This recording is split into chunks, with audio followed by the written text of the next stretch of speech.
Life is not merely about the temporary and the immediate, but also about poetry and what lies far away. Yet in reality, how many people dare to set aside the worries of daily life, abandon financial burdens, desires and ambitions, and pursue what we call poetry and the distant horizon? Out there, poetry is the joy that comes from deep within one's soul, and the distant horizon is the journey to step beyond the comforts of immediate stability. As Somerset Maugham wrote in The Moon and Sixpence, most people do not become what they want to be, but what they must be. The moon symbolizes ideals, while the sixpence represents reality. So which would you choose? Will you look up and chase the moon suspended high above, or will you bow your head for the sacks of rice that represent practical life? Each person's answer will surely differ. Take, for example, Walden, or Life in the Woods, the true story of Henry David Thoreau, who at 28 gave up his prospects of business success, abandoned worldly desires, and, with only an axe, retreated to the woods to live alone in a small cabin by the serene Walden Pond. To some, this act seems selfish. How could someone leave behind family, parents, and all life's responsibilities? Yet to others, Thoreau's solitude inspires them to live authentically, to embrace life at their own rhythm.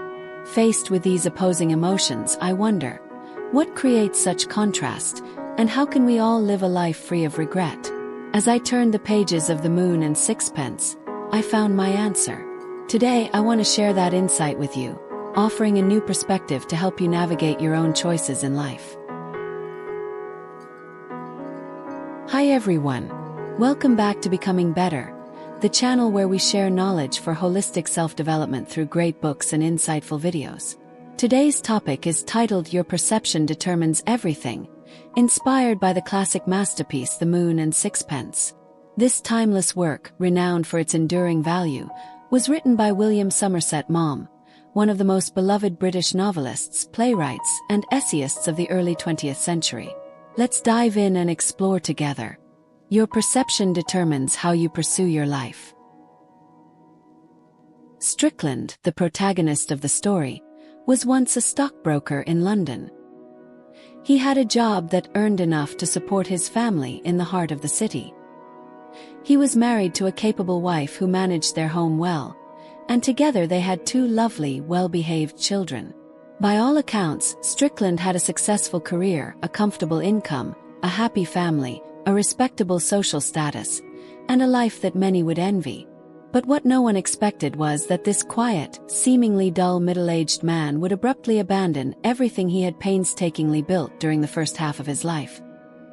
He left for Paris alone, leaving behind nothing but a brief letter of fewer than 10 lines to his wife, stating that he would not be coming back.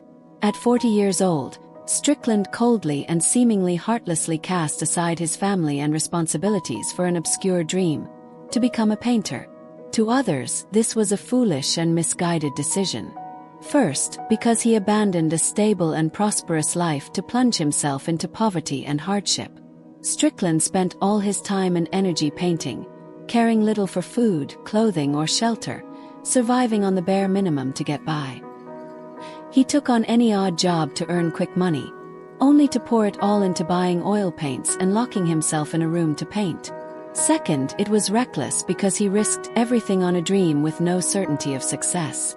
Most artists begin learning to paint at 18 to have any hope of a future, yet here he was, pursuing art in middle age with no remarkable technical skills.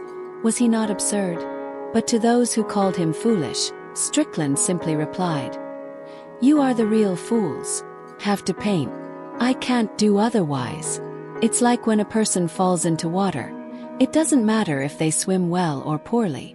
What matters is that they struggle to survive or they will drown. Reflect on that. Do you need to be good enough or have perfect conditions to pursue your dreams? Who is truly the fool, him or the world?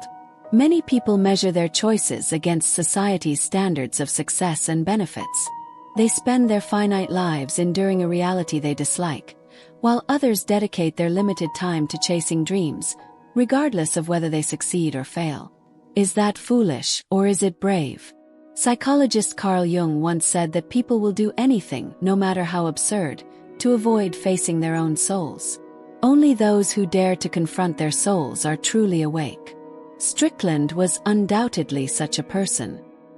He stepped out of his comfort zone and pursued his dream courageously. Whether material possessions are weightless or paramount, whether they are treasures to cling to or burdens to discard, is a matter of perspective. How many people merely glance at the moon, representing lofty ideals and extraordinary goals of the soul, only to bow their heads and chase sixpences that provide food, clothing, and shelter? We live in a world where sixpences are scattered everywhere, where desires and attachments weigh us down, and we become slaves to time, trapped in a web woven from relationships and obligations.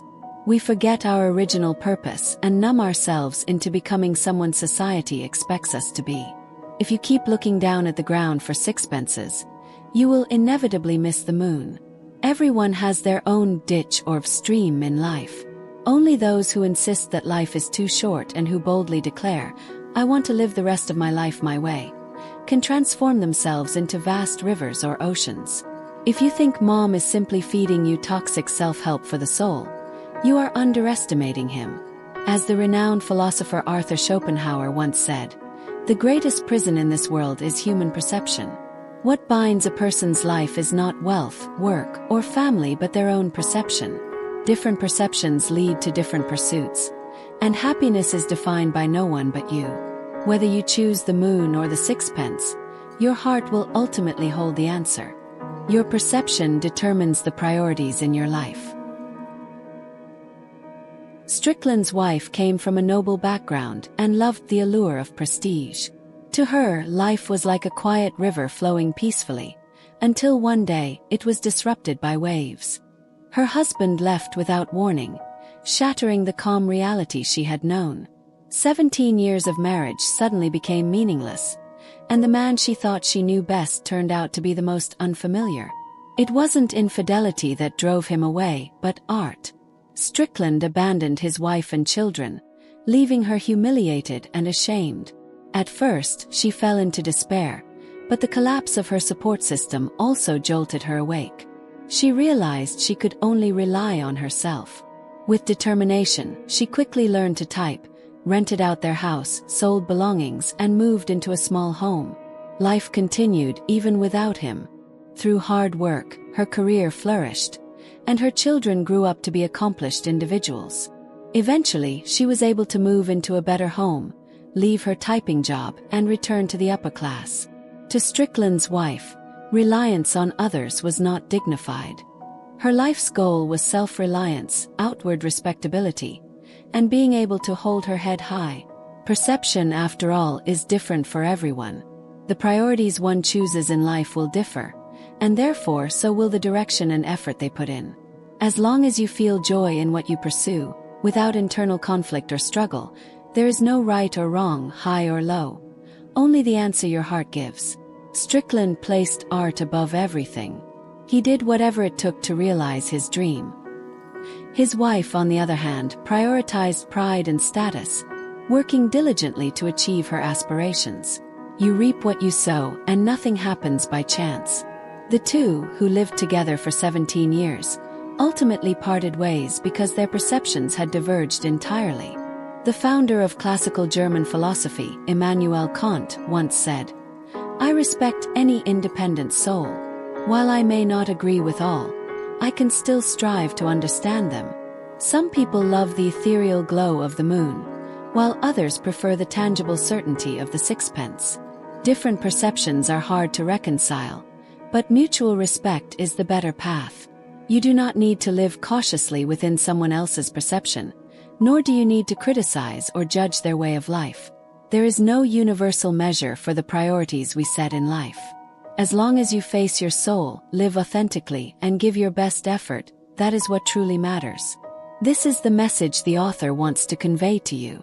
Your perception shapes the way you treat others and navigate relationships. In the novel, there is another character named Struve, a painter not yet 30 but already balding.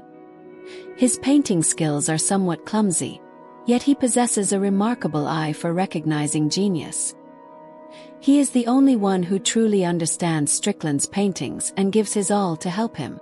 When Strickland falls gravely ill, Struve brings him home and takes care of him despite his wife's fierce objections.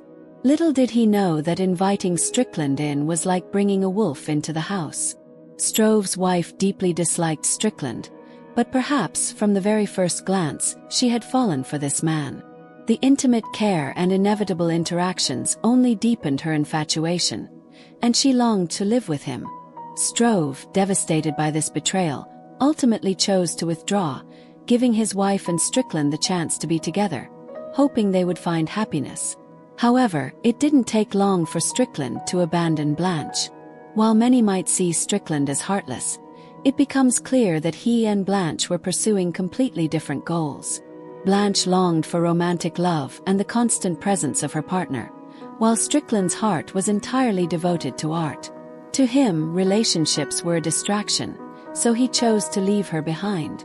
Struve, who deeply loved his wife, hoped she would return to him, but his hopes ended in tragedy. Blanche, unable to bear her heartbreak, took her own life. Despite the immense pain, Struve's admiration for Strickland's artistic talent remained unshaken. He even invited Strickland to live with him in his homeland, Holland, but Strickland refused. Struve is portrayed as a good and selfless man throughout the novel, like a farmer embracing a venomous snake, getting bitten, yet forgiving and continuing to hold the snake close. Struve embodies the contradictions created by fate. He is short and stout, often mistaken for a pompous, wealthy man, yet in truth, he is a painter with an exceptional artistic eye. His own paintings lack authenticity, appearing flashy and distorted, but he is honest, kind-hearted, and incapable of deceit. He loves his wife more than himself, even when her love is given to another.